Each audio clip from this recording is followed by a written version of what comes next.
Welcome to the Timescales Interviews. I'm Grego, your host, and today I have a very special guest, none other than Joe Ford, who is a Doctor Who aficionado and podcaster. Hi, Joe. How's it going? Oh, I'm very well, thank you. We've just had 45 minutes of pre-conversation before we started this, so I feel as if you and me are in our flow already.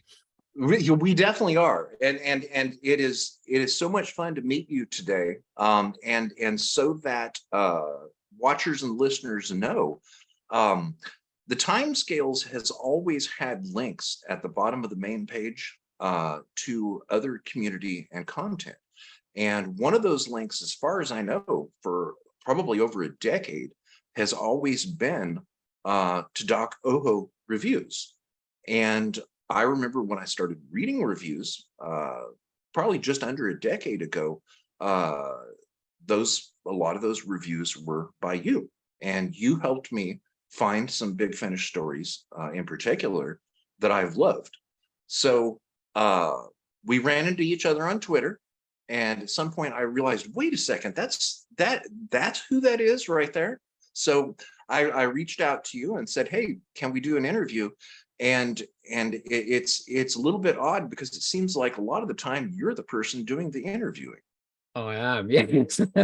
When the message came through, I was like, this is the most peculiar request I've ever had. I'm so intrigued. I've got to do it.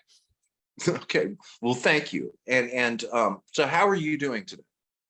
I've had a day off today, so I'm incredibly relaxed. I live on the south coast of England, so I've been down the beach today in the sun, drinking cider and having a wonderful day. So this is a brilliant way to cap off the day. Okay, nice. So I guess with it being 12:30 here, so it's 7:30 there, or 8:30. Nearly 8:30 now. So the sun should be going down pretty soon. Okay. Going back to what you said just a second ago there about the links to Doc Oho reviews from the timescales, I want to thank you because on my website, it lists where the traffic is coming from. And a good percentage of the people that read my reviews now, because I haven't brought out any fresh content for a little while, is coming from the timescales. Really? Yeah. I would not have known that. Well, actually, don't thank me. The website, I didn't write the website. My brother and I bought it a couple years ago when it was going to close. And the original founder, creator, Chris over in North Carolina, he's the one that put Doc Oho reviews down there ages ago. And just here recently, I've been looking at, wait a second, where did these links go? And I realized that, Doc Oho reviews, I think I may have actually started reading your reviews before the timescales. So it's a natural place for it. And I'm glad to hear that you're getting traffic from that. That's really cool. So what baffles me now is because I've technically moved on from the website to podcasting, is people that I've met in the podcasting community have come up to me and said something I never thought anybody would ever say to me, and that is, your review website was like a formative dictionary of reviews of Big Finish when I was growing up, and more people are coming at me and saying that. And when I first started that, which was entirely for sort of selfish reasons, I took a year out of work. I was in a bit of a bad place. I took a year out of work and I just needed a project, something to do, and I was lapping up Big Finish stories at the time. And I thought, you know what, I'm going to start from a very young age. I realized I wasn't sort of watching, reading and listening to stories. I was deconstructing them as I went. And from sort of 10, 11, I was on an old fashioned typewriter typing out reviews. really? And sort of forming a sort of critical mind from that really, really young age. And I was, 20 when I took that year out. And then I just thought, you know what, I'm going to put these down. I'm going to put a website out and see if it gains any traction. And initially, there was a few people reading. I started using sort of Doctor Who forums to advertise the website as well. And then somewhere sort of about 6 months in, I was aware that people were waiting for the next review and to to hear what I had to say about the next thing. And then from then on, it just grew and grew and grew to the point now where it has sort of between 5 or 6 million reads, which is something I never would have envisaged, ever. I didn't think 10 people would read that website, let alone, 6 million hits. That's crazy. Wow. Wow. So, and haven't you written over 3,000 reviews? I have. Yes, I have. So I've sort of covered all of Big Finish for a long time, including all the spin-offs. And as you know, that is a lot of content there on its own. Oh, yeah. But I also covered all of the Virgin and BBC books. Then I started covering the entirety of the TV series. And then when I felt bold enough, I started sort of spreading out to other shows like Buffy the Vampire Slayer, The X-Files, Star Trek, all of my big passions.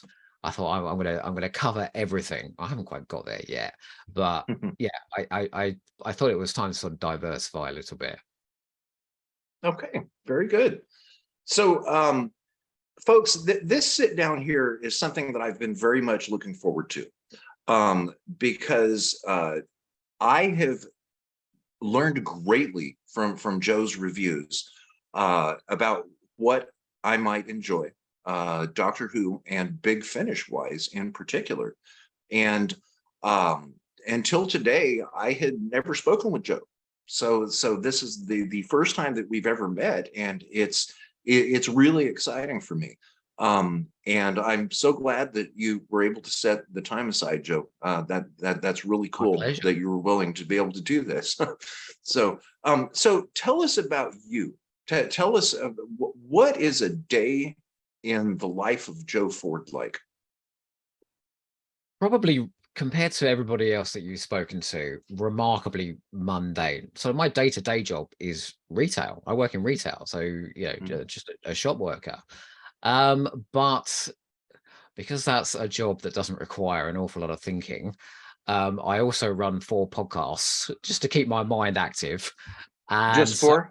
Yeah, just 4. Yeah. And so generally speaking, I'll do 3 or 4 recordings a week. On a heavy week, it can be anything up to 7, sometimes 3 a day. You might think that sounds like an awful lot of content, and I do put out an awful lot of content.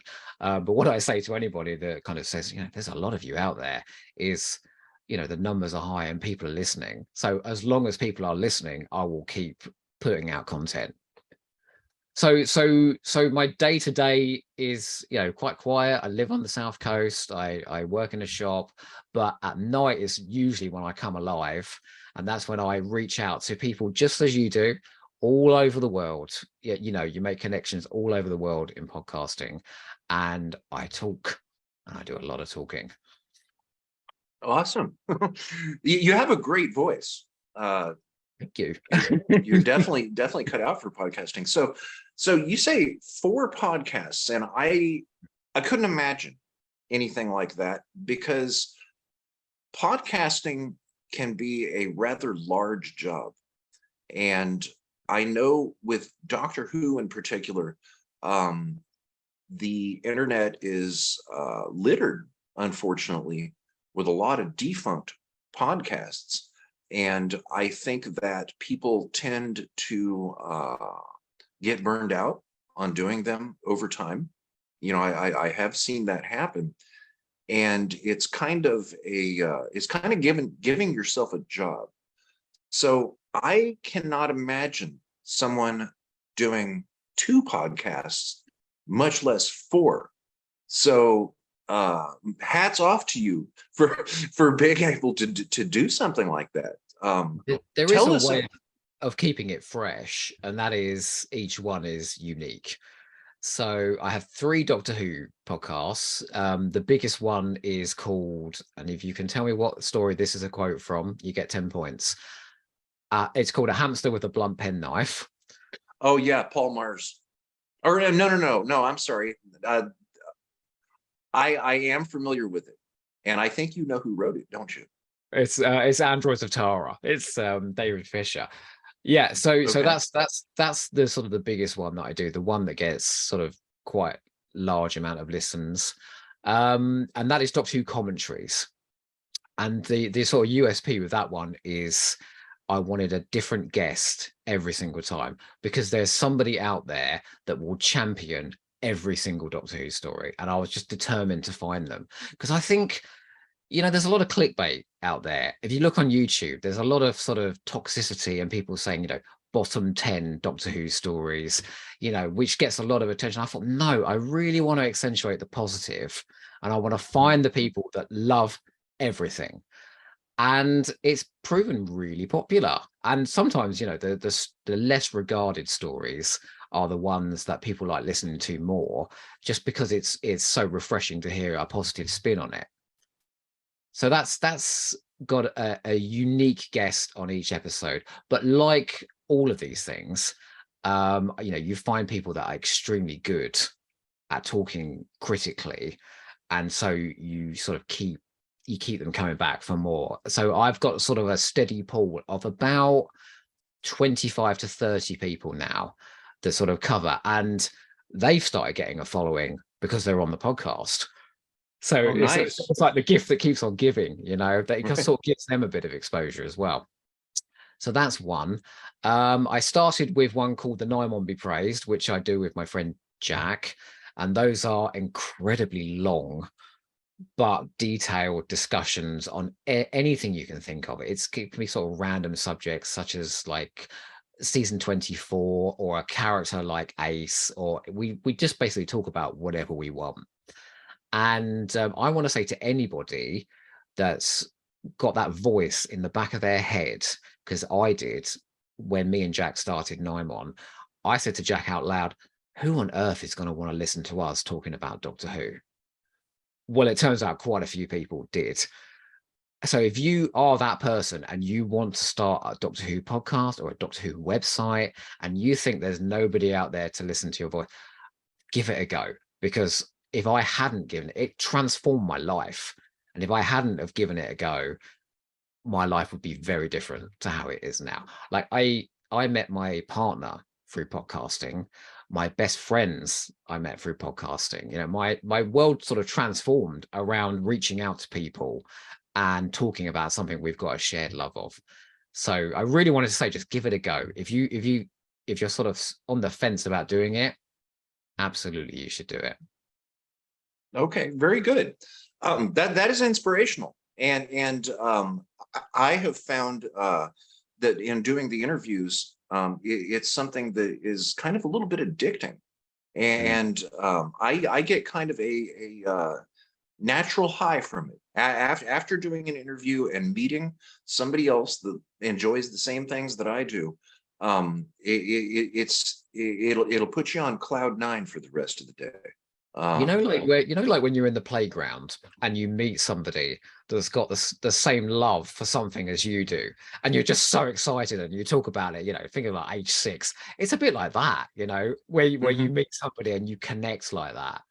And yeah, you're making connections through doing these interviews, just exactly as I'm making connections through podcasting. It's an incredible thing. Just talking to people about something you both love. It is very interesting. Yeah. Now, oh, sorry. Go ahead. I was going to say the third one I do is entirely Big Finish related. It is one that I do with my partner Mark, and we are covering. It's called Finish Big, originally, and it's called Finish Big, and we've even used the same font as well. It gets us a lot of listens. I love it. It has confused me a couple of times. Yeah, I think people type in Big Finish and sometimes they get Finish Big. It's like, wait a second, that says Finish Big. And you know what the joy of that is? It's not just covering the main range. It's when you go back and they did obscure things like a comedy play called Fly Me to the Moon, or they did a James Follett audio novel called Earth Search Mind Warp, and all these weird little gems that Big Finish have done over the years that's kind of been forgotten about a little bit now. So exploring all of that's been really fun. And the last one I do is with my dear friend Nathan, who I met through podcasting, and that's called Untitled Star Trek Projects, where we randomly select episodes of Star Trek, anything from the original series up to the modern day Kurtzman Trek, and we do commentaries on those episodes. So we've got sort of as much knowledge about Star Trek as we do Doctor Who. So between those Okay. four, that is an awful lot of talking. Yeah, no doubt. And so with Finish Big, didn't that just start here in the last couple of months, or at least in this year? Yeah, within the last year, Yeah. yes. Yeah. Yeah. So you would say it's brand new. That's your newest one. And Okay. anybody would think sort of sitting down and listening to and recording a podcast with the person that you live with would be, you know, interminable. But, oh, it's the best fun in the world. Like this is my first partner I've ever had who is also a Doctor Who fan, so that's very exciting. Nice. But the fact that we Nice. have this shared love of, and would you believe, Gregor, he brought with him when he moved in a year ago the entire library of Big Finish as physical CDs. So we've All of them? an enormous shelf downstairs, yeah, a floor to ceiling shelf with every single Big Finish CD. So Wow. it pains me to say that we're still on the first shelf though, as we're going through Finish Big. You know what? Somebody needs to calculate how long it would take somebody to listen to every Big Finish story with all the spin-offs. I'll be an old man. Yeah. If what would be your guess if you had to guess, if somebody were to listen 24 hours a day? I just wonder. I'm thinking maybe 2 or 3 years, at least, maybe more. Yeah, a long time, and that's without sleeping and eating or doing right. Big Finish solidly for 2 or 3 years. Yeah, I mean they Wow. surpassed the running time of the TV show, you know, decades back, didn't they? They're a content machine, Big Finish. It Oh is yeah. incredible the amount they churn out. You know, that speaking of Big Finish, did you happen to listen to the audio visuals back in, I guess, the 1990s? I did, yes, yeah. Mhm. And Okay, it's the same creators, isn't it? Essentially, I believe so. Yeah. Now for people watching or listening to this, um, it is my understanding that the audio visuals were a predecessor to Big Finish, were a group of fans, one of them including the Dalek guy, Nick Briggs, and some others got together and started making their own fan-produced audios. And here in the States, since we didn't really have, the internet had already started, but there wasn't enough bandwidth to like email an audio, or much less a video. And back then, which you had to do was, first of all, you needed to know somebody in the UK, and you could meet them through fan paper newsletters. And if you would pay for the tape and the postage, a blank tape, then they would copy the story onto your tape and mail it to you. And I actually did get somebody to do that. And I couldn't believe when I got this cassette tape of new Doctor Who in an audio format. And that was called the audio visuals. And some of those stories, haven't some of them been remade into official Big Finish yeah, I audios? can name a few. There's Nick Briggs' scripted Sword of Orion. There's an audio visuals called Sword of Orion, which was then remade Right. as a Big Finish, also called Sword of Orion. And Last of the Titans as well, which was like a Big Finish freebie they did with Doctor Who magazine, but that started its life as an audio visuals as well. So like, I think even though they're sort of primitive in how they were made, they're pretty good quality, actually. Not comparable, Mhm. but better than you would think as a fan-made production. Right. So Joe, let me ask you just a couple of more things about you here, and then we're gonna jump off deep into podcasting. Do you enjoy non-Doctor Who? Do you enjoy movies or TV of any sort, or do you just always focus on Doctor Who? I know you mentioned Star Trek. So television is my big love. Now you say Mhm. enjoy. Like do you know what? I wish I was that person that could just sit back and enjoy a piece of television. But I think my mind is so analytical these days. I'm there pulling apart. Anytime I'm watching an episode of television, I'm looking at the direction, I'm looking at the actors, I'm hearing the music, the pacing, the script. I've got that sort of mind where I can't, it's such a shame because so much TV can move you, and make you feel, and whereas I'm sort of always pulling it apart. But yeah, I love television, and I particularly love genre television, which is obviously why I talk about that quite a lot. Movies wise as well, yeah, but again, that critical mind is sort of always ticking along in the background. I'm working my way through the Marvel movies at the moment, which I've never really touched before. And the instant we press stop on the Blu-ray, I'm online writing a review straight away. So my mind's always working in that respect. I love science fiction and horror novels. So when I was growing up, I loved reading James Herbert, Stephen King. I didn't mind a bit of Shakespeare as well when I was growing up. That was quite heavy in my life. So yeah, so I read a lot, but I watch more, and I think now audio dominates my life more than anything. Okay. And what about music? Do you listen to me? It sounds like you have enough entertainment to keep you occupied without adding music into the mix. But are you Thank goodness fan of for streaming services, eh? music? I do. And do you know what? You ask anybody, do you listen to music? And I don't think anybody would say no. I think Right. everybody's got very eclectic taste in music, haven't they? Like nobody really fixates on one genre. I love a bit of pop. I'm a gay man, so I love a bit of pop, Okay. especially sort of the camper variety. But I really like listening to classical music. I love TV and movie soundtracks. And if I'm reading, I will generally put in like an instrumental TV or movie soundtrack to listen to as well. I don't really Really? do Oh, silence, so I quite like having something playing, even if I'm reading. that's very interesting to me, and it's very confusing to me because I actually cannot listen to music and read at the same time, and I never have been able to, um, because the music distracts me from the story that I'm reading, and I'm kind of envious of people that can do that. I'll see someone sitting in a loud restaurant reading a novel, and I'm like, how can they do that? So you can multitask that way. Yeah, for sure. I mean, like if I, sorry, I'm not going to start interviewing you now, but if I threw the question back You at you, can. That's what fine. what sort of music do you listen to? I'm sure you wouldn't be Um, confined to sort of one genre of music. Like I'm sure you have a broad taste. oh, Like, it's all types. Yeah, there is no type of music that I would not listen to. Uh, very, very broad range. Rock, yeah. And at my age, a lot of the music I enjoy is considered classic, because I was a teenager in the 80s, with the synth and electronica beginning, but classic rock.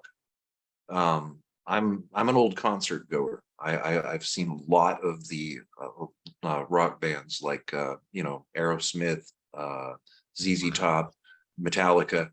Um, but yeah, to answer that question, all types of music. What about you? Do you enjoy all types? Is there any genre of music that you don't like?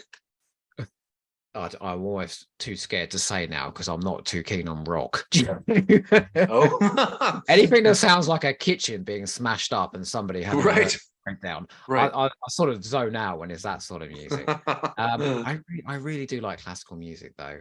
My mum, I was brought up on sort of pop from the 60s and the 70s, yeah, sort of that golden period of pop. So I love all of those sort of mellow tunes from that period.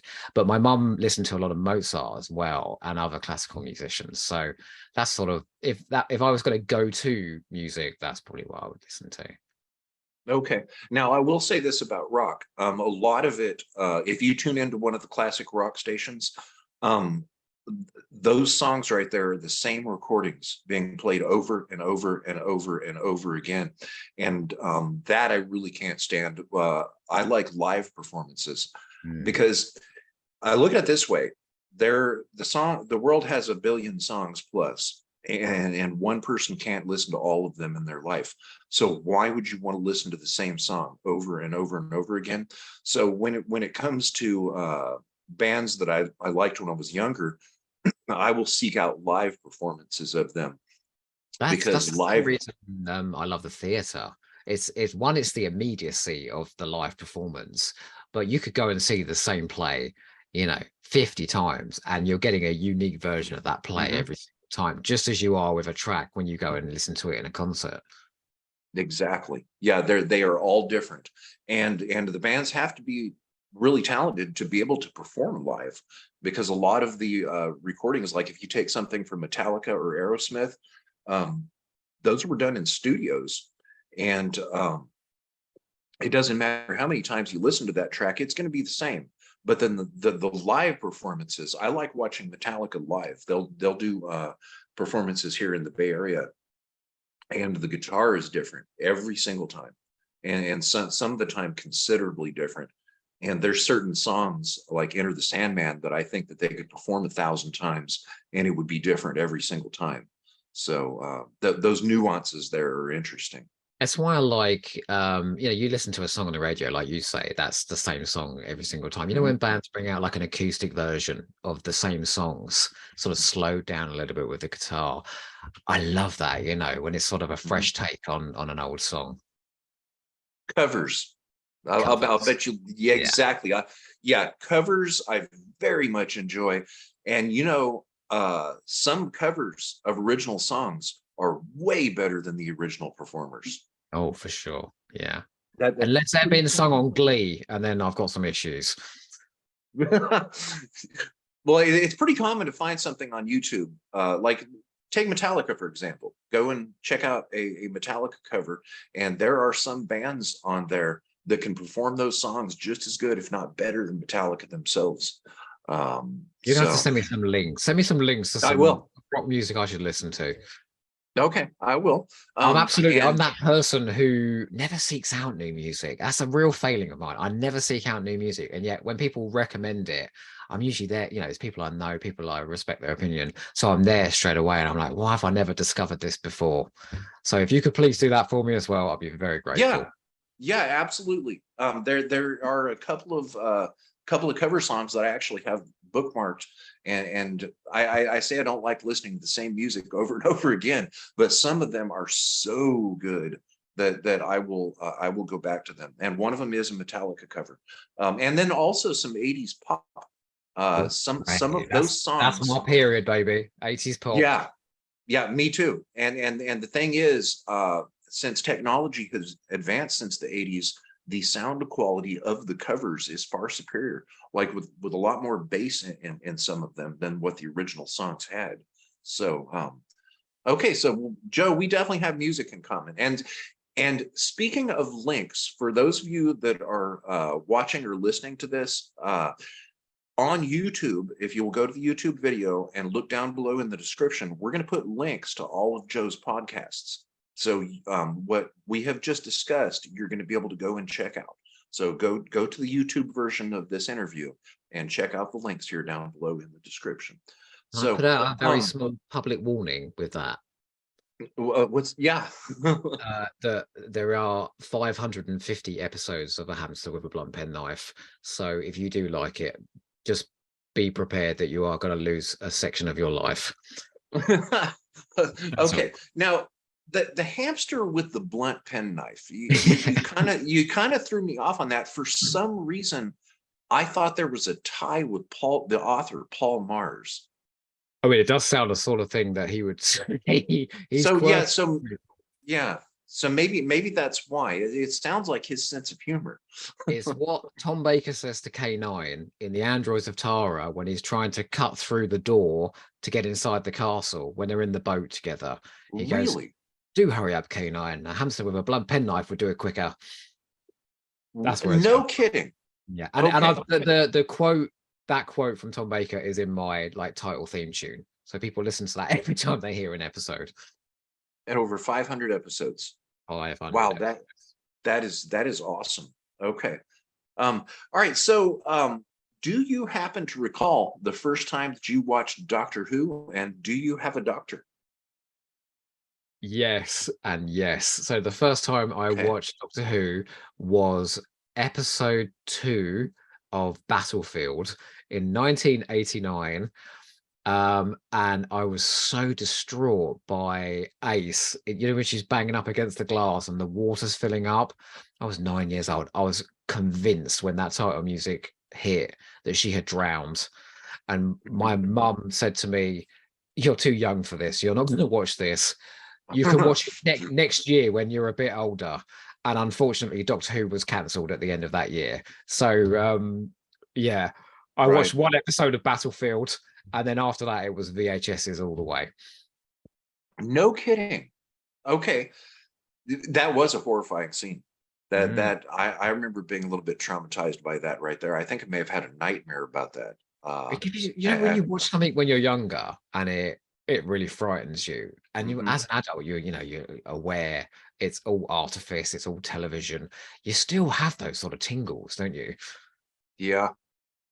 Well, I was a teenager when I saw that. It sounds like you were a little bit younger. So I was 9, but that was back in the day when 9 was young. I think 9-year-olds now are a lot older than when I was 9. oh yeah, yeah, because of the internet, of course. So well that is interesting. So um who is your doctor? Would it be Sylvester McCoy's portrayal?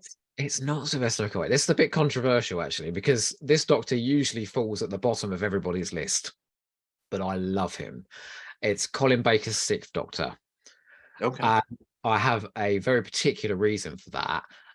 During a very tricky period of my childhood, my dad went to jail and my sister was having a bad time.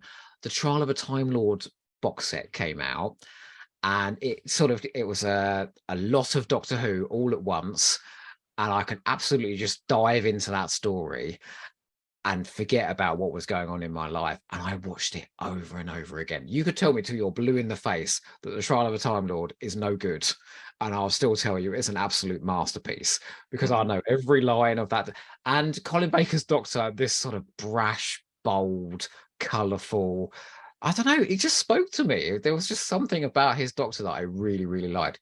Then I discovered Big Finish, where he was revolutionized, and Colin Baker got to deliver the most incredible performances in some spectacular stories.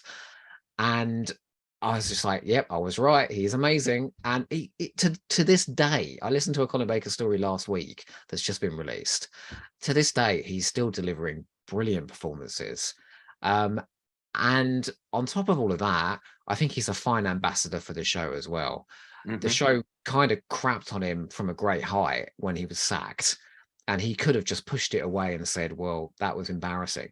And instead he embraced it and he celebrated it, and he made a career about talking about it afterwards. So much so that the Doctor Who Appreciation Society said, you know, we want you to be the president when Nicholas Courtney died. I think he's an amazing man. I think he's a great actor, and I think he's a fantastic Doctor. Okay, that's awesome. Now, when you mentioned an ambassador of Doctor Who, that other names that come to mind to me are Nicola Bryant and Sophie Aldred. Those are two other actors that always bring the show to a fine light, and it seems that they enjoy doing that. Now, with Colin Baker, with me being in America, you know, he's kind of unreachable. I understand that he does conventions still where you would be able to meet him, but usually that's in England. And so I have not had an opportunity to meet him or speak with him. Now, I did get to interview somebody that performed on stage with him. It was Nigel Fairs, and this was right when they were about to go on tour. So I'm one step removed. I haven't had the guts to contact Colin Baker and see if I can interview him yet, but that's probably on my list of things to do. I think he would be quite amenable. I've met him sort of 3 or 4 times in conventions, and the funny thing is every time, you know, you pay to have a picture taken with him, and he sort of remembers people. And the first time I met him, he flirted with me a bit because I wore a T-shirt that said "Gay for Ganatus," and it was a picture of Ganatus from the Daleks, and he was going, "What does that mean?" He goes, Am I as pretty as Ganatus? He said. I went, "Oh, Colin, you're prettier than Ganatus." And we had a picture being a bit flirty. And then the next year I met him, he was like, "Ah, Ganatus." Yeah. He remembered. He gave me a kiss this time. And, you know, if I meet him again, I fear we may get married or be in a relationship, because each time we meet, he's a wonderful bloke, absolutely wonderful. If you can, try and find a way to see him. And his career is really fascinating as well. And like you said, just so positive about the show then and now. Right, right. Well, that's cool. That's interesting. When people mention their favorite doctor, it's usually the one that they saw first. And so I guess in your case, that would hold true. Yeah, pretty much. Yeah, pretty much. It was so weird, that period in the 90s. And I know a lot of people listening to this who are Doctor Who fans will understand this. It was like archaeology Doctor Who. If you didn't grow up with the classic series, but you were sort of young in the late 80s, early 90s, those DVDs came out, different doctors, all out of order. And so piecing together Hmm. the history of Doctor Who, it was like archaeology. It was such a wonderful time for me to sort of just figure out the whole of classic Who. Um, yeah, so Colin was one of the first doctors I saw. Yeah, I'm glad it wasn't the twin dilemma though. Okay, so you mentioned the 90s, and I do want to ask you about that, but you also just said out of order. We had a huge problem with that here. Doctor Who was being broadcast on PBS, which is called the Public Broadcasting Service, which is a nonprofit broadcaster, and I guess they were having to buy, rent, lease, whatever, the tapes from the BBC, and then they would broadcast them here. But the problem was they broadcast them out of order, so the stories didn't make any sense. And then in my case, it was even worse because I couldn't understand British accents, and there were no subtitles.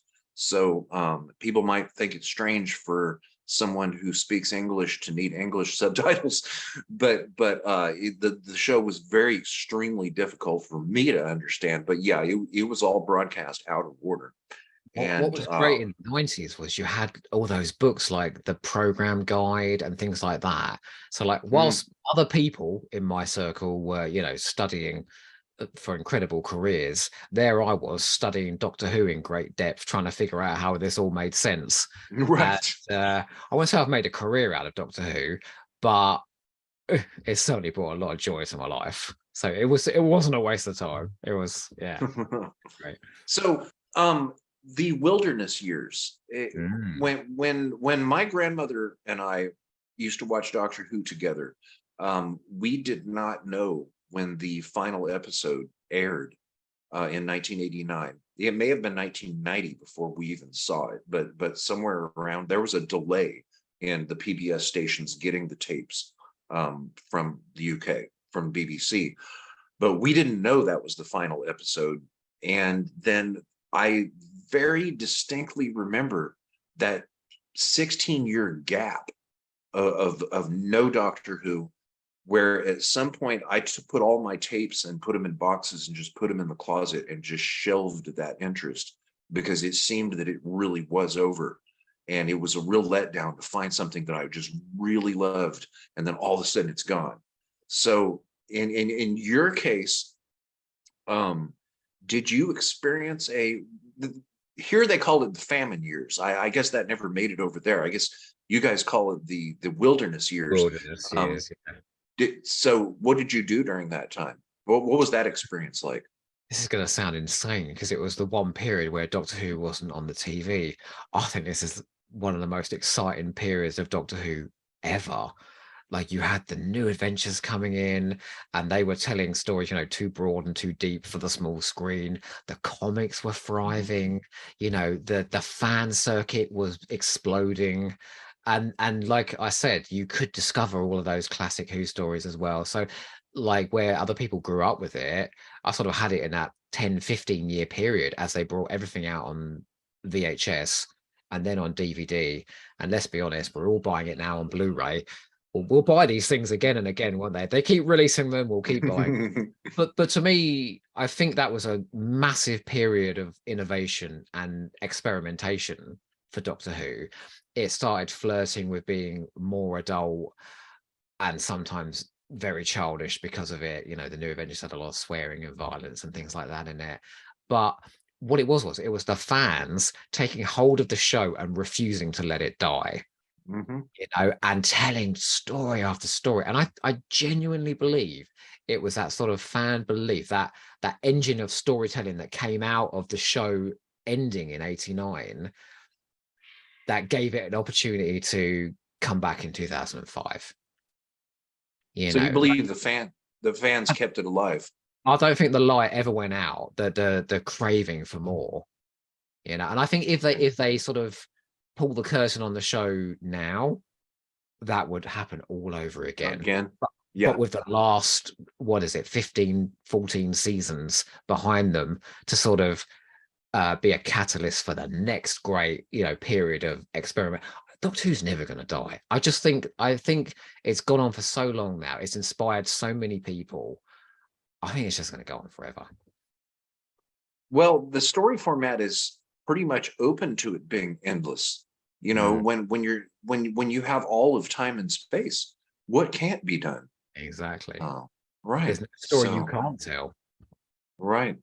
Now, some people have said that they believe that Big Finish is responsible for saving Doctor Who, in that it may not have came back in 2004 and 5. I say 2004 because I think that's when they started making it again, and then of course it was broadcast in 2005. Would you agree that Big Finish is responsible or partially responsible for saving Doctor Who? I think certainly the Paul McGann audios proved that there was still a hunger for new Doctor Who. So a lot of the Mhm. older stuff, the Colin, the Peter, and the Sylvester stories, that was sort of diving into nostalgia. And you couldn't really do anything with those doctors because we know what their beginning point and we know what their end point is. But with Paul McGann, that was an open field. You know, he was the current doctor, and you could go on and tell. And there was a real hunger. I remember when Storm Warning came out and people were so excited. So yeah, I think it certainly revealed that the taste for new Doctor Who was still there, and that it was marketable as well because they were making reasonable money out of those releases. I'm sure the BBC had a sort of good look over their shoulder and say, "Hang on a minute, you know, they're creating new Doctor Who content, they're making money. There's something in this." And if that tipped them the wink, well, it inspired them to create the show, and look where we are now. You know, it got bigger and better than ever. No doubt. Now, are you familiar with the hardback novels that of anthologies that Big Finish produced? I The guess short in short trips. 2000. Yeah, short trips. Are you familiar with Yeah. those? Yeah, so I've got Okay. those, and I've listened to the short trips that they've made as audios as well. Okay. Now, the way that the books and those short trip audios differ, from my view, is that the books tend to be a little bit more of an adult take on Doctor Who. It seems as if they were given a little bit more leeway in the stories, to where they could be a little bit darker, or a more grown up version of the Doctor Who. Have you detected that in those anthology books? Definitely in the anthologies, definitely in the books in general. If you read the New Mm, Adventures and the BBC books, you know, there's a lot of torture, a lot of sex, a lot of swearing. You mm, know, it's sort of like Torchwood mature though. Sometimes it's like mhm. mature as written by a 15-year-old. You know, their idea of mature. Um, yeah, I think so, and I think it certainly paved the way. All of that paved the way for the sort of deeper emotional content in the new series. They Okay. kind of proved that that could be done. But yeah, and I didn't object to that, especially when I was younger and reading those anthologies and those books. I was quite excited that the show was sort of going into darker areas. Okay. Very Mm. interesting. I just started getting off into those books just a couple of years ago, and some of the stories I enjoy so much that I think it's a real shame that those anthology novels are not being published anymore. A lot of those stories would make some excellent audio adventures. And I don't want to dismiss, you know, the books that were being written at the time, because there is some gold, and it's worth remembering that the best of those authors then skipped across and started writing for the TV show. So they Yep. cherry picked the best of those authors. So they were doing something very special. Yeah, no doubt. Um, did did you watch the 1996 TV movie when it came out? And it's my understanding that that was broadcast here on television in the US, but there was a slight delay where uh you guys, did you have to wait for a tape or something, or was it on TV there? No, it was on TV. Okay.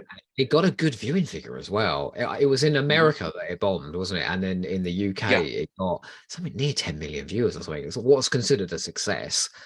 Mhm. Um, oh, Gregor, I loved it. I absolutely loved it. I still love it now. Can I confess something to you? Yeah. Okay. When I'm I scared now. I'm scared. I'm just gonna get down on one knee. No, when I wanted to confess my love for my partner, his favorite story is the TV movie.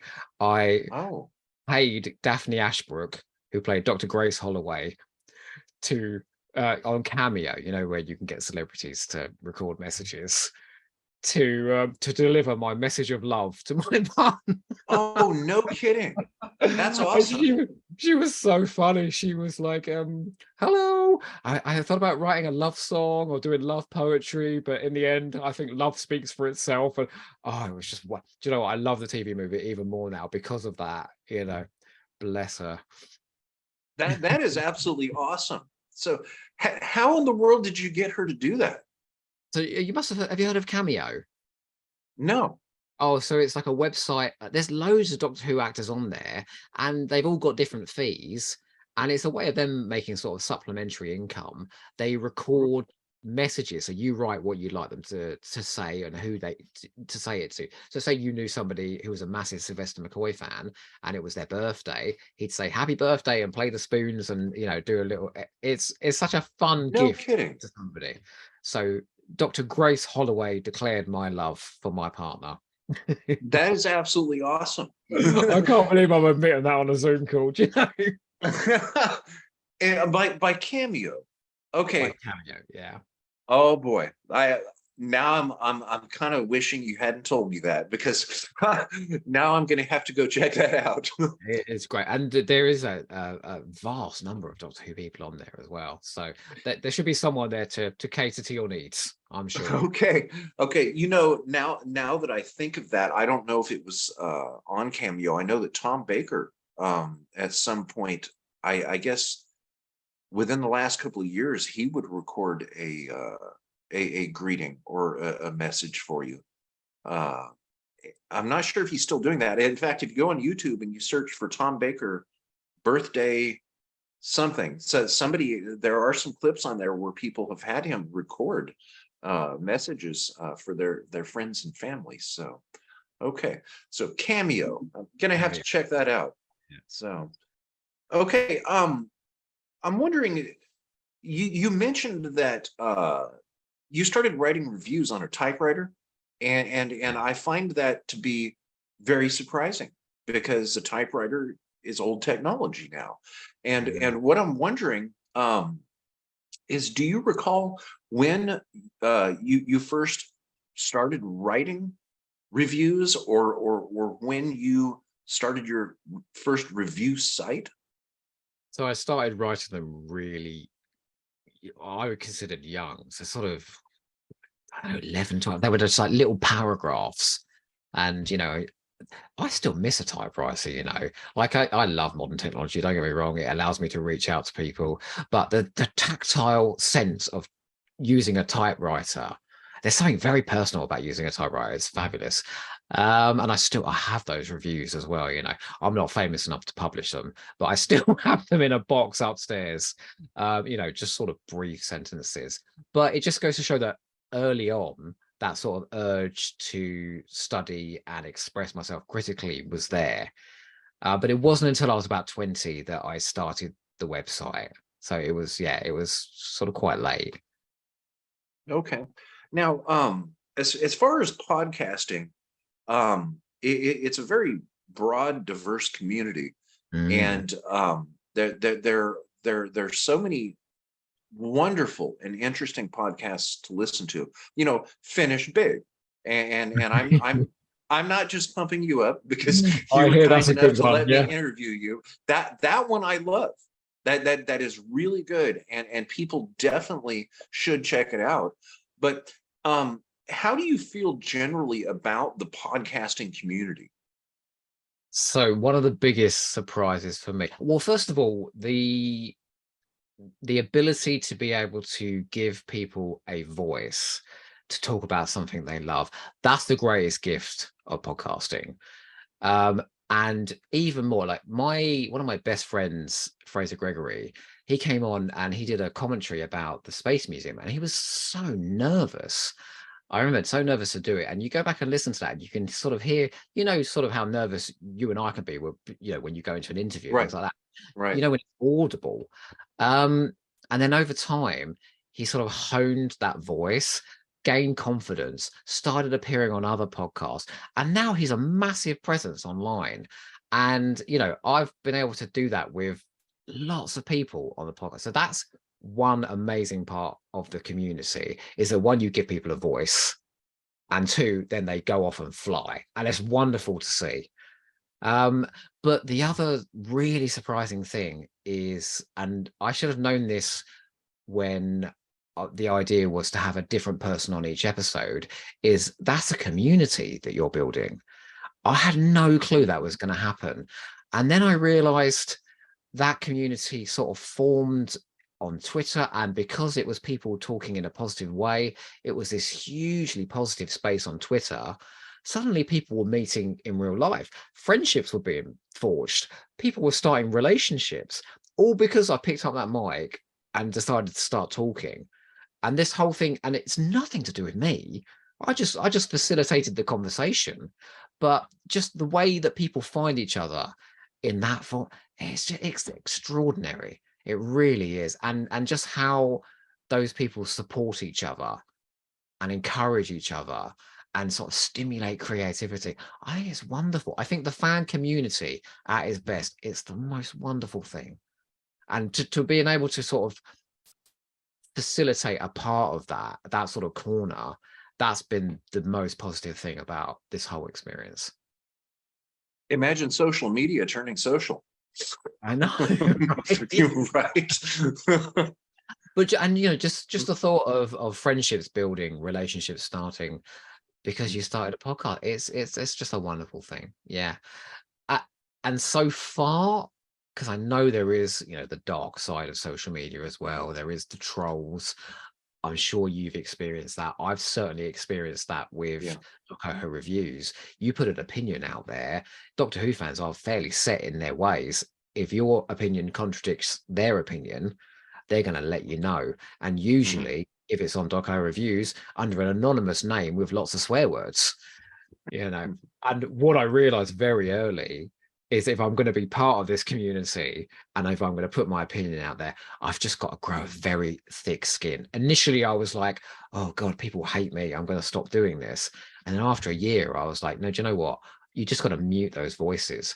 I heard Jodie Whittaker say something recently where she said, she came into Doctor Who and she had this inbuilt audience for the show she was about to be on before she even started.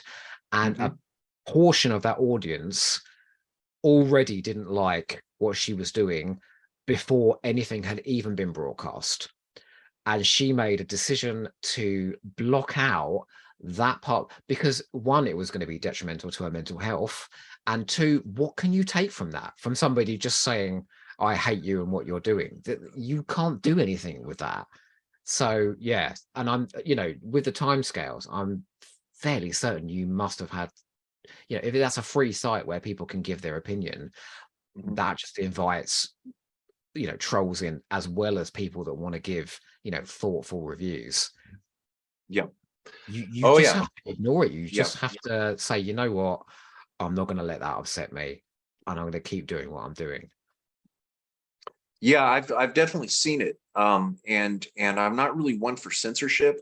But as you and I discussed before we started recording, one thing that occurred to me, first of all, profanity does not bother me in the same way that I think it does some people. And it could be because my best friend, my wife, is Japanese, and in Japan they don't really have a culture of profanity because words are not powerful enough to invoke an emotional response from somebody else.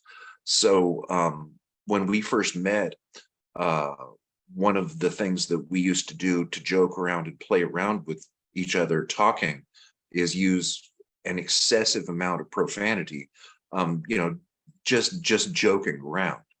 And I had a school teacher in England that sent a message through the timescales to the webmaster and said that I think it's a real shame that our school kids can't read this website because of things like this.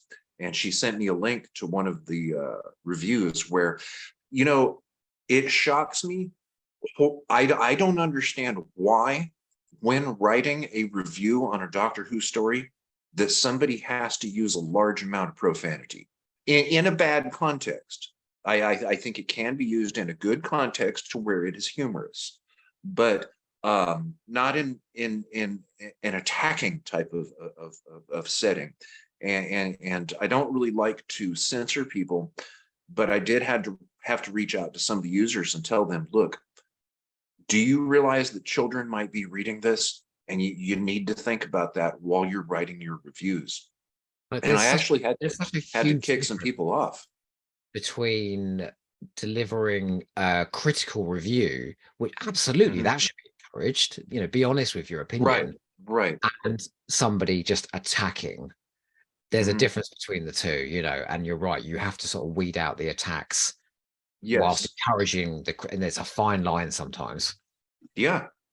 It's hard to do. So yeah, I have ran into that. Now, how do you deal with that sort of criticism yourself? So initially I took it very personally. That was right, the Doctor Who review site. And then, I just made a decision those reviews were going to come. People were going to come at me. They were going to attack me. They were going to be rude to me. They were going to be toxic. I just you can delete comments on your blog. I left them on. I was like, no, I'm not going to censor them. Like you say, if you want to be like that, then the whole world can see that you're going to be like that, or everyone reading the site. The best thing about it was it taught me resilience. So when it came to my podcasting, when that happened there, and it's happened as recently as last week, I recorded a commentary on Can You Hear Me? And as you can imagine, with any Chris Chibnall era story, that I put out would anyone like to do any comments and questions on Twitter? And there were lots of people with positive things to say. There were lots of people with negative things to say. And then there were trolls just basically saying this era is, can I swear? Yeah, that's fine. This era is shite. Jodie Whittaker is shite, and it was just really unpleasant. But, all of that sort of unpleasantness I had with the website, it just taught me to, it just bounced off me. It's like bullets that bounce off your head, And that's the other thing I would say to anyone that's thinking of starting a site, starting a podcast, is you're going to need some resilience, because there are keyboard warriors out there that are going to want to try and bring you down, and you just have to ignore it. Yeah. Yep. Been there, done that. After my brother and I had taken over the timescales to prevent it from closing, I actually had somebody viciously attack me, accusing me of writing an unfavorable review that may or may not have ever been on the site. And they were posting to me what looked like a fake screenshot of something that somebody else said. And I would think that the average person would be able to differentiate the difference between someone who operates a site and the reviewers themselves. But I had somebody that I believe is someone that I had to mute temporarily because of the excessive use of profanity. And they decided to just go all out and attack. So you do have to have some thick skin. And I think that if anybody's considering starting a podcast, that they need to be able to take criticism. Doing anything creative, I'd say it for creators as well, writers, directors, actors. You want to put anything online for public consumption, you need a thick skin. I don't know if you remember Helen Rayner went online to Outpost Gallifrey after Daleks in Manhattan and Evolution of the Daleks was released, and it was pages and pages of people slagging off that story and her writing and her ability. And Rusty Davies said to her, "What are you doing? Like, why would you go on and read that? Like, it's detrimental to read that." So yeah, you do need a thick skin. It's Yeah, no unfortunate, doubt. but, if you want to spread the love for things that some people might hate, expect some feedback. Okay, that's a good way of putting it. Okay, so when did you start listening to Big Finish? Oh, straight away. I still have the cassettes, That's how old I am. As Okay. I moved on to the CDs fairly quickly, but yeah, I can remember the Sirens of Time, Marion Conspiracy, Whispers of Terror, those really early releases. And can I say, it was extremely refreshing to have one release come out a month back then. It was very exciting that you had the one release. Nowadays, I feel like there's about 15 releases a month. Financially, I Yeah. can't keep up with them, Yeah. Oh, you're not alone. But Yeah. The I do you remember the excitement, actual Doctor Who actors creating audio dramas? It was a great mhm. time. It was very Yeah. exciting. Yep. Now with Big Finish, I like I had told you, I got a couple of those tapes from the UK of the audio visuals, and I didn't really get into Big Finish until they got Tom Baker. And Was when quite late. yeah, I remember the excitement of that. I don't remember where I read it. I never uh used those forums very much, but and largely because of a lot of unpleasant banter on them. But I remember reading somewhere that Tom Baker was coming to Big Finish, and I was like, okay, wait a second. All right, now that right there is serious. And if there had ever been any question about Big Finish being canon or not, well, Tom Baker coming to Big Finish, that was the biggest thing ever to me. And that's what really got me into Big Finish. So yeah, I do remember that excitement. It's weird, isn't it? And I feel like they've had three big exciting moments. The first was Paul McGann. There was a bit of a right. buzz around that. Then Mhm. Tom Baker, and that was huge. And then I think recently it's been Christopher Eccleston, where Yeah, nobody ever thought he was going to touch Doctor Who again. And suddenly we were getting new Christopher Eccleston Doctor Who stories. right. Now, and then another thing coming is the Ruth Doctor and Mhm. the Master Yeah. uh are now. I remember Big Finish announcing those stories. I don't know if those have been recorded yet or not, but it Gone a seems bit like as we quiet, hasn't it? It's no one's really mentioned anything about it for some time. it got real quiet. And I think that there had been a release date or an estimated release date, and then it kind of got pushed back. And I think it has something to do with the 60th. I Okay. I'm would you be surprised if the Ruth Doctor showed up in the 60th? Love it. If the Roof Doctor and Sacha Dhawan turned up in the 60th, I'll be even more Right. excited. I wonder if that's why Big Finish got real silent on those all of a I've got sudden. a feeling they're all going to be in the pots. It's going to be like like a Christmas cake of ingredients in those Right, specials. right. I when you start doing podcasts and things like that, you start talking to people. So I know some people that work in television. I know some people associated with the show. I'll only say this. My friend said to me, whatever you think is coming in the 60th, yeah, it's nowhere near as exciting as it actually is. Oh, really? And he knows the lot. So, like, and he hasn't told me anything, but he just said, whatever you think is going to be, times 100. This is going to be, it's going to blow fandom out of the water. So I think Wow. everything's going to be in there. Okay. Awesome. Now we're gonna get to the 60th. That's we're gonna matter of fact, we're gonna wrap up on that, talking about the 60th and David Tennant returning and Catherine Tate as Donna Noble and Ncuti Gatwa, of course. But just one of the last questions about you and your reviews. With you having written over 3,000 reviews, that is absolutely staggering. In fact, I think the timescales may have one person that has surpassed that, and they've been using it for about 10 years. So out of those 3,000 plus reviews, what percentage of those are Doctor Who? Oh, high. 75, 80%. 75 or 80%? Okay. The And sad truth the is I think your writing improves as you go along. So when I go back and read those early reviews, I'm sort of there with my head in my hands going, oh, Joe, you can't string a yeah, sentence together.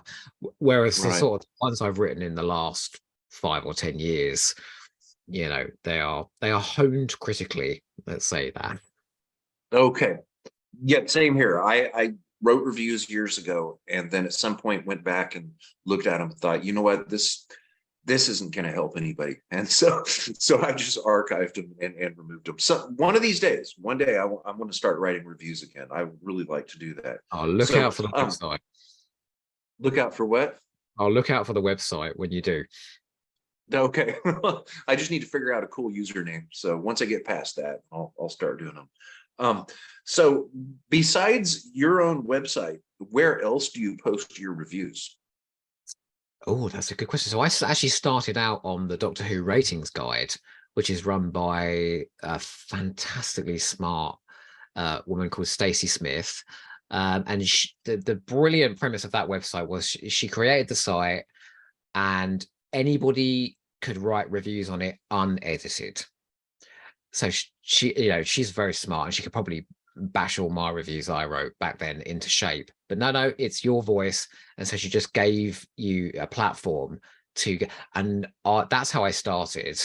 So that's even before I started writing for Doctor Who reviews. I wrote on that website. And I think I've got about 200 to 300 reviews on there as well. But then I rewrote all of those reviews in a lot more depth when I then did my own website. So I consider that sort of like my starter for 10, and then I perfected them later on. I've also posted threads on Gallifrey Base as well, which has generated like a lot of interest, but honestly, mostly on my own site. Like there's been a consistent amount of traffic coming into that site for the past sort of 10 years or more. So I haven't really felt the need to, it's been people that have been kind enough to direct other people to my site that's brought more traffic in, such as the timescales. And I think, without sounding pretentious, because I do this all the time on my podcast, I always signpost to other podcasts. I almost feel like if you are creating content that people are reading or listening to, you almost have a bit of a responsibility to give other people a chance and to signpost in other directions. And so I love being able to do that. So I invite other podcasters on all the time and say, right at the beginning, talk about your podcast, tell everybody what it's about and why they should go and listen to it. And I know the timescales, it's not just Doctor Who reviews, is it? There are other links on your website as well. Yeah, there's several more. Yours is way and by far the most active still to this day. Thank you. Yeah, those links are going to need to be updated. So what was the first site that you mentioned where you got started? The Doctor Who ratings guide. Doctor Who ratings guide. Yeah, it's still active now. There are thousands upon thousands of reviews on there. So many voices. It is a library of Doctor Who reviews. It's a fantastic site. Anybody should check that out. Well, it sounds like there needs to be a link to it at the bottom of the timescales then. I cannot believe that I have not heard of that. Yeah, I must have seen it at some point. The Doctor Who ratings guide. Okay. Yeah, and it started off sort of a lot of people. I know other podcasters that started off there. Matt Michael, that writes for Doctor Who magazine, he started off there. So that really was like a springboard for a lot of people to sort of test the waters and then go off and do their own thing. So there's some, Okay. I'm not saying mine, but there's some smart writing on that site. Okay. And is it a forum? No, it is a website. It's a fully fledged website. Yeah, with sort of a bar down the side. It breaks down all the reviews into TV stories, books, audios. You know, it covers the whole range of comics, sort of the whole range of Doctor Who. Yeah, check it out. It's Okay. fantastic. Okay. Okay, cool. Thanks for letting me know. I will take a look at that. Now, what I'm wondering is, do you have an educational background in writing? Not at all. No. No. And Okay. that, but you know, I'm really pleased you asked that question. You know, when I first read that, I was like, oh gosh, how do I say no to that question without sounding like an absolute imbecile? Well, But you're self-taught. I'm self-taught, and I think a Yeah. lot of people think you need to be like El Sandifer, who is, you know, has PhDs after her name and has a fantastic smart review website. And there's absolutely an audience for that. But I would say to anyone who doesn't have a PhD and things like that, but you've still got a voice, go and do it, you know, like I did. Like, don't let that stop you. I started, and like I said, I go back and I read those old reviews, and my grammar is appalling, you know, and it's more enthusiasm than it is opinion. But you sort of iron out those quirks as you go along, and you start producing stuff that's getting, you know, thousands and thousands of reads every single day. So yeah. Okay. So I don't have an educational background. That's nothing to be ashamed of, and Right. do it anyway. That's what I'm Yeah. saying. Well, you're in good company. I don't either. You know, I took you know, we had writing, which is part of it was an optional course in high school here. And I do remember taking it, but I don't remember anything about it. I think I was more interested in talking to my friends in the class than paying any attention to the teacher. And then definitely not in college. So one, in order to be a good reviewer, you it doesn't appear as if you do need a writing background. So I tell you what, okay, I do. Can I throw you a compliment for a second? yeah, sure. It's because I've listened, I've watched your interviews, you know, and you've got the best smarts of all, and that is curiosity. You're curious about other people, and I think that's the best place to start, you know. Well, thank you, Joe. That's and you know why I'm doing this this interview series. And it is very genuinely interesting. So and I've learned a lot of unexpected things. Um Now, when you started doing reviews and started doing podcasting, um did you have any mentors around you that supported what you were trying to do? People that would boost you up and tell you, yes, you should do a podcast because you have an excellent voice, and if that's what you want to do, go for it. Did you have support or mentors? Yes. And he probably wouldn't thank me for mentioning him because he's quite a subtle man. But you've listened to a lot of Big Finish, right?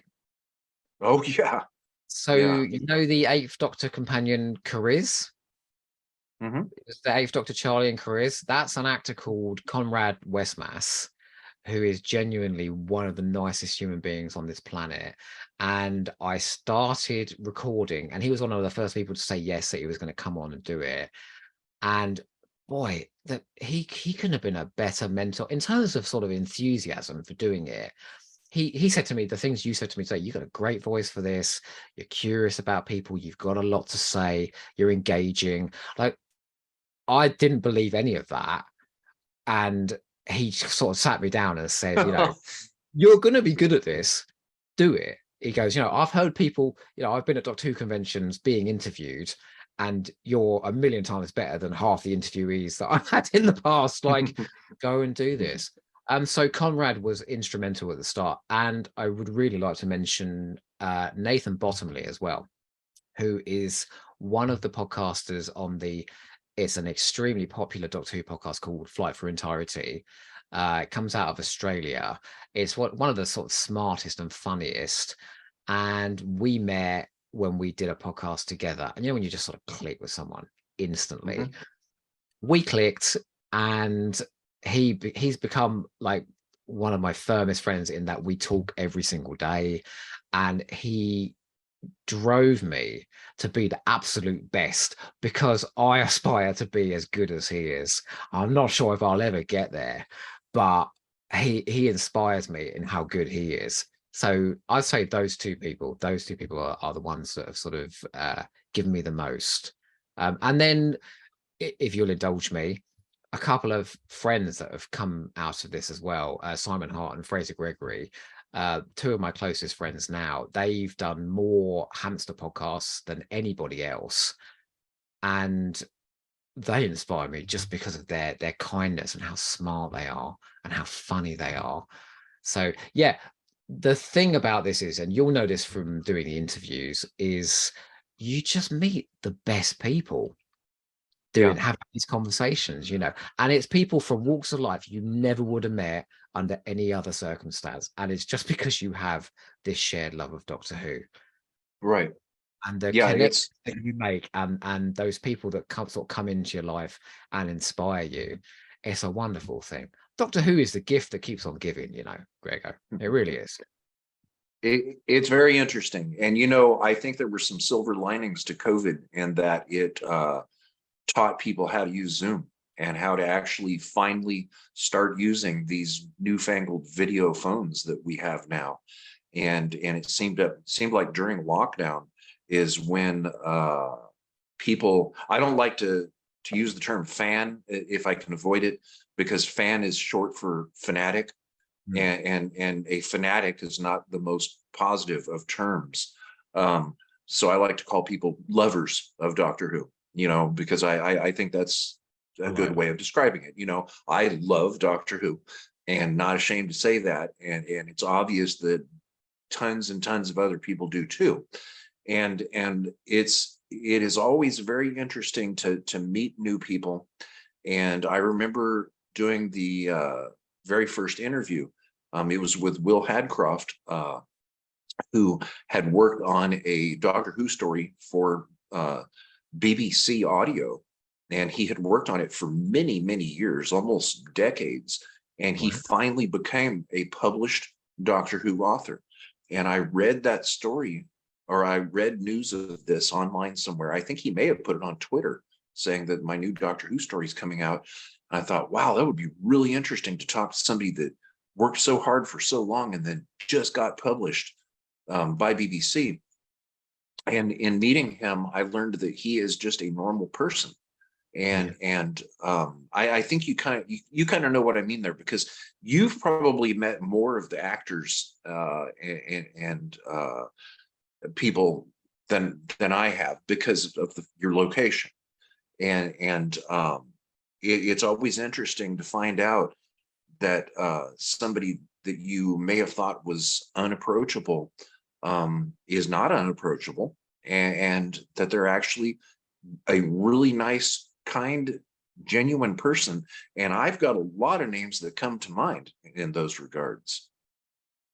I think I always say to people, like, beware if you're going to meet your heroes. You might be Yeah, disappointed, but generally right. speaking, in the Doctor Who universe, that's not really relevant. And certainly Yeah. at conventions, and people they're like open arms. They'll give you cuddles and invite you into their world.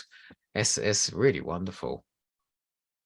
So every person that I've ever interviewed has one thing in common, which is called rejection, and or basically a failure, to put it bluntly.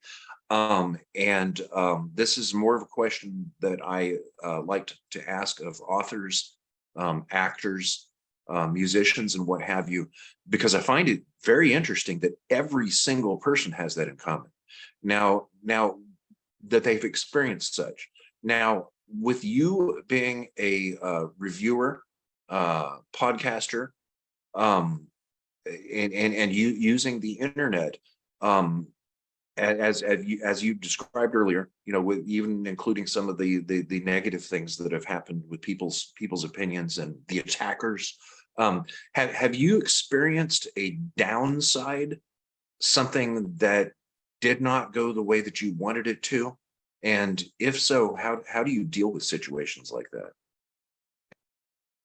if I can be so bold, I'll say the downside is probably me and the voice in the back of my head that says this isn't good enough and you shouldn't do this. Because I think everything I set out to do, start a review website, that grew very popular. It was a success. It is a success. It's, you know, it still has a lot of reads.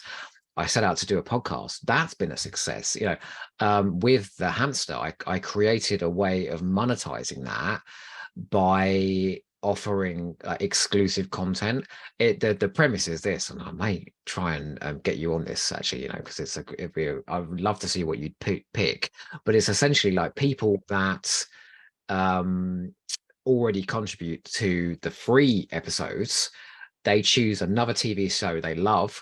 We do an episode discussing why, and then they choose 5 random episodes or episodes they love, and we do commentaries on it. So it's just effectively like another whole podcast bolted onto the free podcast. So, you know, I like it. Even in terms of monetizing it, that's been a success. And I said to you off mic, you know, it's more beer money than it is champagne money. You're not going to get rich from podcasting unless you're, you know, My Favorite Murder or something like that, you know, one of those enormous ones. But you can make a small financial success out of it. The worst for me has been my own doubts.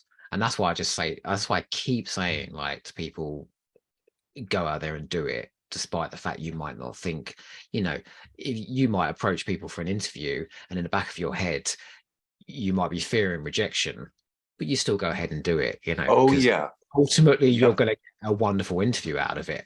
I'll exclude myself from the wonderful interviews. But yeah, so me, and but also, like, as we've already discussed, the trolls, and there is just that very negative side of fandom that likes to tear things down rather than create things. Yeah, I don't get that. I don't understand that. And I'm fortunate enough to have created a space online where it is a lot of very lovely people sort of talking very positively about this show that they love. I know some people aren't as lucky as me, and they've sort of been caught up in some of the toxicity. And it is so sad that it's there. And I think it's a growing problem as well. But yeah, I'd say Really? that's the sort of the biggest setback is that very negative side of fandom.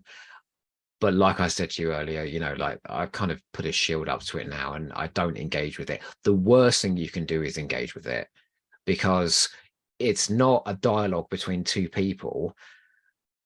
It's somebody coming at you with their opinion and you reacting to it. And that can't go anywhere. That's not a conversation. You know, a conversation is two people with diverse opinions learning from each other. But that's not what those people want. They want to upset you. They want to enrage you. So I'd say that's the worst. The sort of the worst failure is having attracted those people. You know. Okay. Okay. Very interesting. Yeah, I don't get the trolling and the attack thing, and I just can't comprehend it for some reason. And to me, it seems like it may be based on boredom. Possibly, yeah. Yeah. You'll find as well they generally 9 times out of 10 all have some absurd anonymous name rather than giving their actual name. Right. Yeah. So Right. they're not only rude and abusive, but they're kind of cowards as well. There you go. You know, I'm out there Okay. giving my opinion, but Joe Ford's name is kind of stamped on it, you know? Right. Yeah. Yeah. So, to anybody young or old, somebody that looks at you and uh listens to what you've said, and they're thinking of starting a podcast, or thinking of starting to write reviews themselves, somebody that would look to learn from you, based on your past experience. You have just touched on this a bit, but would you have a single best piece of advice that you could give someone looking at you, as an example of something that they would like to do? Yeah, really simple advice as well. And that is because I had someone this week say to me, "Oh, I've got nothing to say." But like, I would just say your voice needs to be heard. everybody's voice can be heard. Everybody's opinion is unique, and if you think you're just like a sheep and you're just part of the crowd, it's not true. I've had over, like 100 contributors come onto Hamster now, and the diversity of opinion is astonishing. So yeah, it's that, write that review, start that podcast, because your voice is going to contribute something unique. Okay, that's awesome. Do you happen to have a favorite charity? Oh, I have loads. So I told you I took a year out of work. So I started a decade of volunteer work, which took me all over the place. I went to Colombia for 3 months and volunteered in an orphanage out there. I worked with a mental health charity. I worked with Age Concern. I took care of the terminally ill. So to ask me to choose a favorite charity is a bit of a nightmare. But I would actually say, I lost my mum to lung cancer 4 years ago.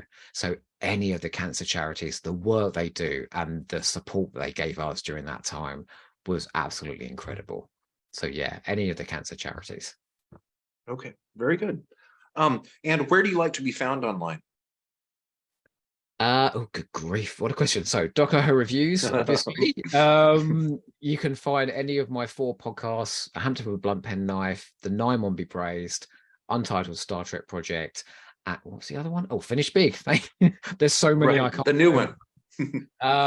But you can find me on Twitter at Doc Oho. Very simple. Do you know where that came from, Doc Oho? I think I do. And I'm glad you said that, because I wanted to ask you this. In the original title sequence of Doctor Who, the old black and white ones, there was an effect to where the logo would it would reflect off of another image of the logo, and for a brief time it looked like the screen said Doc Oho instead of Doctor Who. Is that correct? Spot on, yeah. Awesome. And I always used to scream out Doc Oho, and so when really, I was trying to a name for it, I was like, what should I do? Oh, Doc Oho reviews, that'll do. It caught there on. You go. Okay, I've always been suspicious about that. I thought that's where it came from, and like I said, when the timescales was going to close, and my brother and I approached the founder creator and said, hey, why don't you just sell it instead of closing it? He had just installed a Twitter feature where I had never used Twitter. I think I had signed up for it like 10 years ago or something, and I think I posted one tweet, said I'm headed to New York City, and I don't know who I was even tweeting to, because I don't think I had any friends, but on Twitter at least. And the widget was installed on the timescales, so I had to kind of learn how to use Twitter, and it ended up being really fun. And of course, I ran into some of the trolls and people posting terrible things and fake things, which I guess must just be out of boredom. But that's where I ran into you. And I had been talking to you about other stuff before I ever realized, wait a second, that says Doc Oho right there. This must be the same person. And yeah, it was quite some time that went by when I did not know who I was talking to, and it was you. So the first time it's happened, like, if it's any kind of celebritydom, it's like, what's below Z list? It's like the lowest of the low, okay? But so, before I say this, I don't want you to think I've got any kind of an ego, because I don't. But the first time someone came up to me at one of these, went, are you Doc Oho? I was like, oh, baby, I've made it now. Someone knows. Oh, there you go. And last week, for the very first time, someone came into my shop, and I must have been screaming my head off about something. They could hear my voice. And I walked away from who I was talking to, and he went, are you Joe Ford? I was like, yeah. He goes, I love your podcast. I've been listening to your voice this morning. That's how, as soon as I heard your voice, I knew that was you. So that was my second time of like, oh man, I've made it now. Someone's recognized my voice. So small world, huh? But as I say, it is sort of like, the lowest of the low in terms of celebritydom. Okay.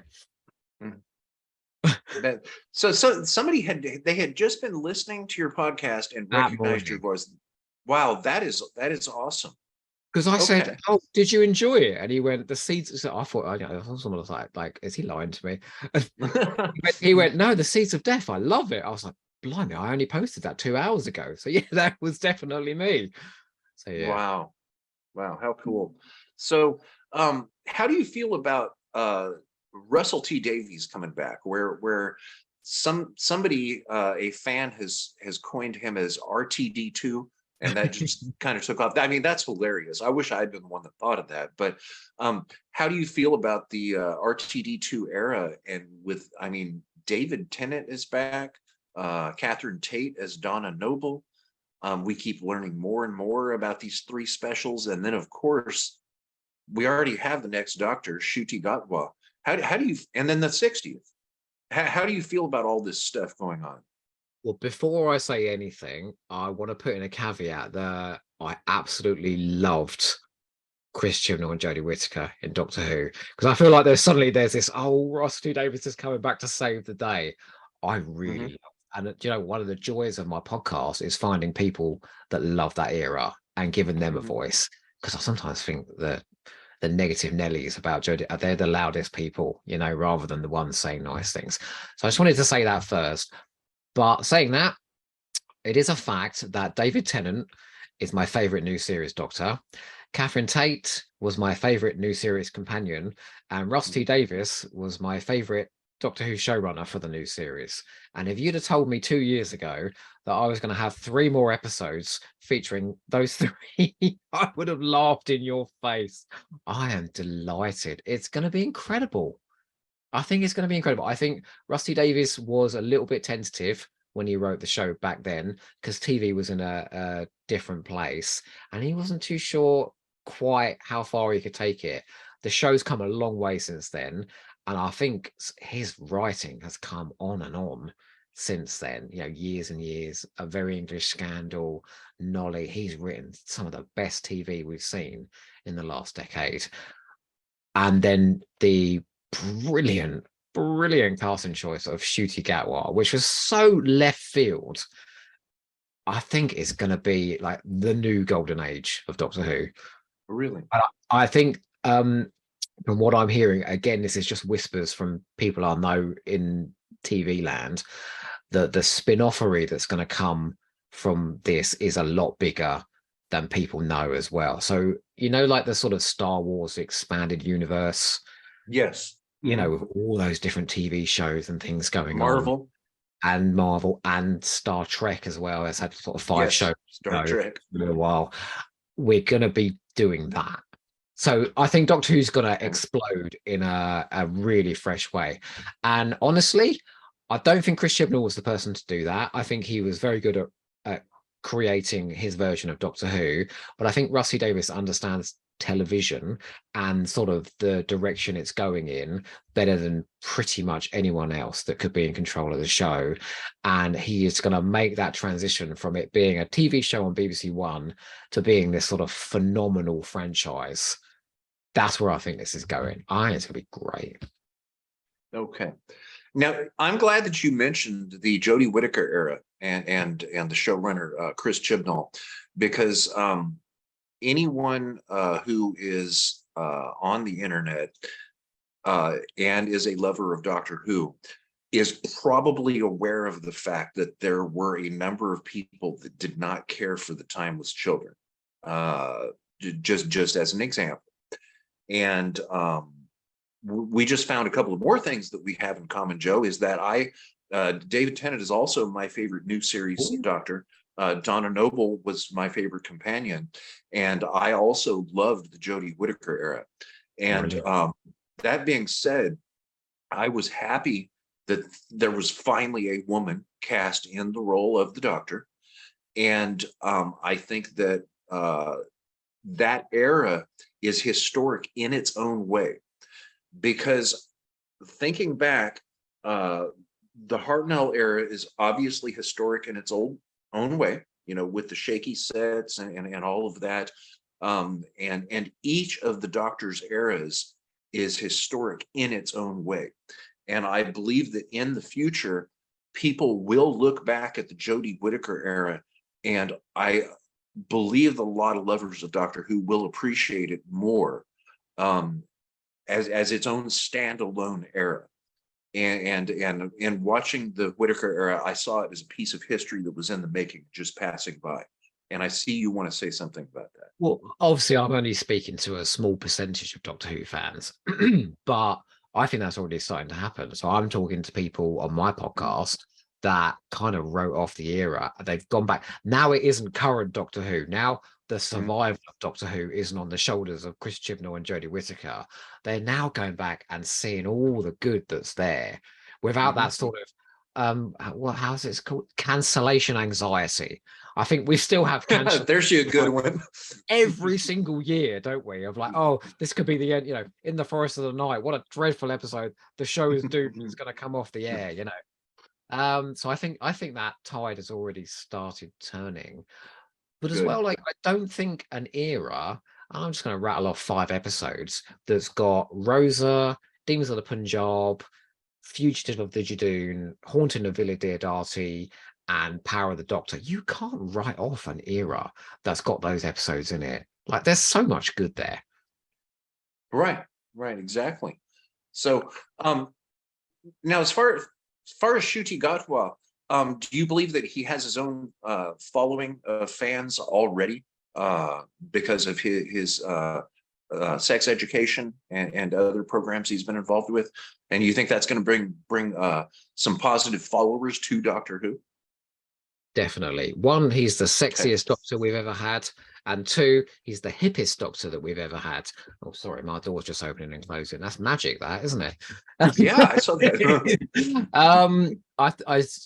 It's such a great choice. He's so current, he's already in the zeitgeist as the sort of actor that people are keeping their eye on.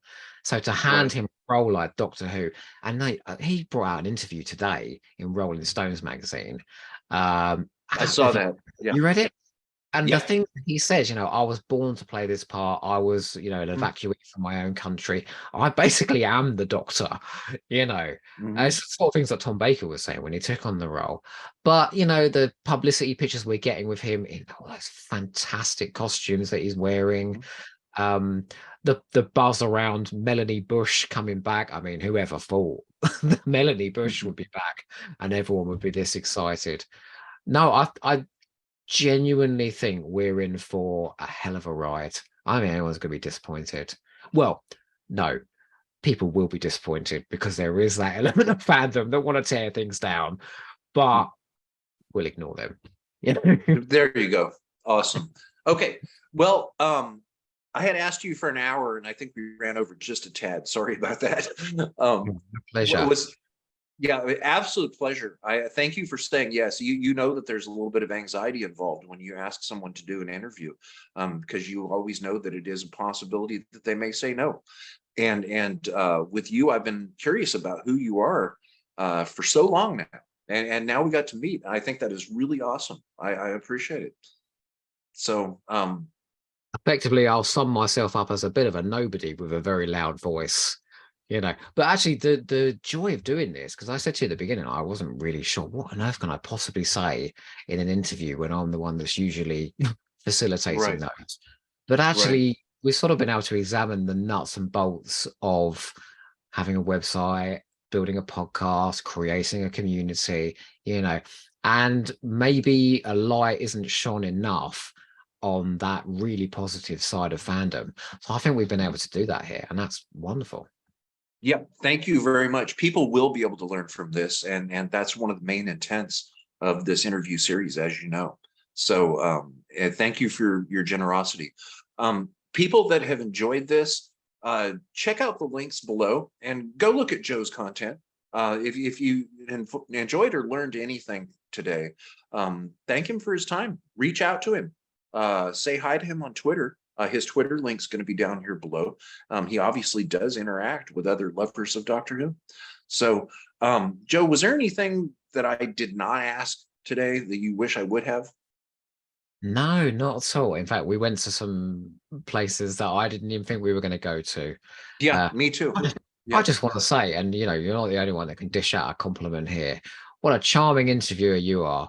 So I would suggest that people, if this is the first one, you know, if you're someone who listens to my podcast that's watching this interview and this YouTube channel for the first time, go and watch the rest, because I've done that and they're fantastic. And if Oh, I may, can I just point somebody towards your Sophie Aldred one, which I've heard Sophie Aldred give convention appearance after convention appearance.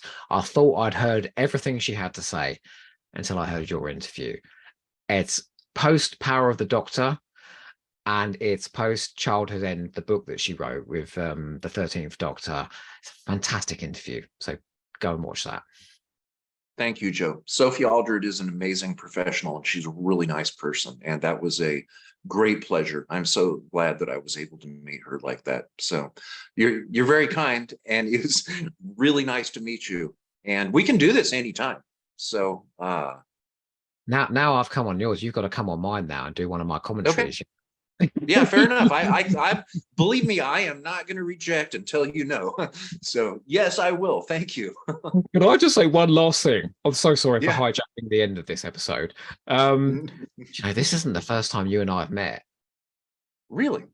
Really? I was on that Zoom call after Power of the Doctor when Sophie Aldred revealed who Oh, Jodie Whittaker had regenerated into at the end of that episode.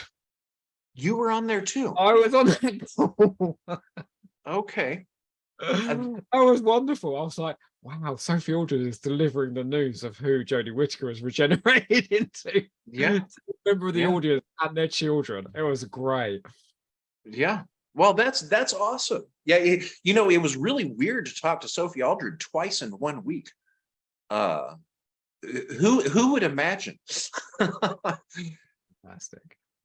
Yeah, with Zoom, it's an amazing Zoom and other platforms like it. It's an amazing day and age that we live in. And if you think back to the 1989, if someone had told us that sometime in the future there's going to be video phones and you'll be able to talk to these people, it would have been almost unfathomable, don't you think? Unthinkable, actually. Yeah, it's sort of a pipe dream, but look what it's done. Yeah. It's connected the two of us as well. Even Yeah, better. no doubt. And I'm grateful for that. This has been a really fun afternoon, Joe. Thank you so much. And I'll see you around online. Thank you. Okay, thank you. Take care.